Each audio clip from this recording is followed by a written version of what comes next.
Life, unfortunately, is not a fairy tale. In fact, your life probably doesn't feel this picture perfect at all. Maybe it feels more like this.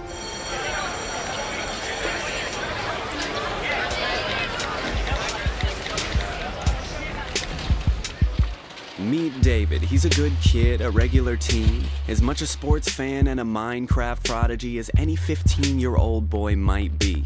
Unfortunately, David's home life isn't a pretty scene, but at least he can tune it out with his headphones. The problem though is David can only do that at home. You see, at school though, he never had those cool clothes. He never rolled with a dope squad of amigos. To protect and deflect me from all of this stress, I need someone to vent to, I need someone to listen. It always used to be Casey, she's my best friend, but lately she's so distant of gossiping with Kristen. Hey, I gotta do what I need to do to survive. I won't apologize just for living my life.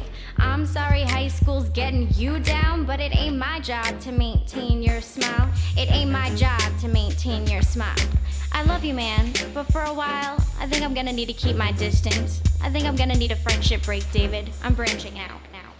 So Casey bounced, and a few weeks went by, till she got into trouble at a party with this guy named Mike.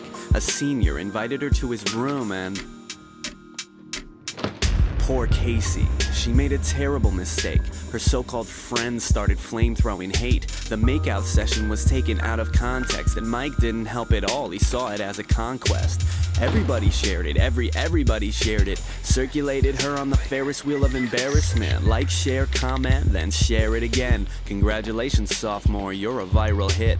Monday morning, she remembered when she had a best friend. Please, David, please help me. Casey begged him, but David finally had what he needed to be somebody and discovered Player hating's an easy way to be funny. The in-crowd came running to roast on Casey, and it seemed to David like a great way of escaping. Hey, I've gotta do what I need to do to survive. I won't apologize just for living my life. I'm sorry high school's getting you down, but it ain't my job to maintain your smile, Casey. Just keep your head down, Casey. Just keep your head down. So, David wouldn't help and the bullies wouldn't quit, so I went to a teacher I trusted and reported it.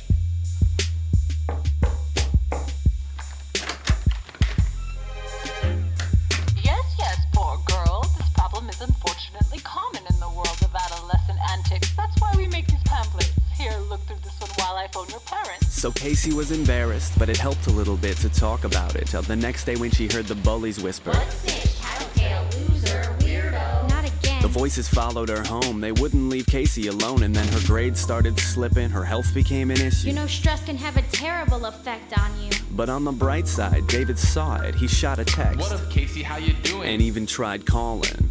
Understandably, she wasn't very responsive, and David knew his next steps needed to be awesome. He was ashamed of how he behaved. It was time to stand up and help Casey repave her reputation as well as her self-esteem and her grades. I need to stand up. He looked for opportunities to help her, and sure enough, David came up with a plan on exactly how to help make his good friend smile. And it was barely even one day later when he stepped in and shut down the haters. And once David took action, it didn't take much for the others to notice and begin to stand up. Stand up. Stand up.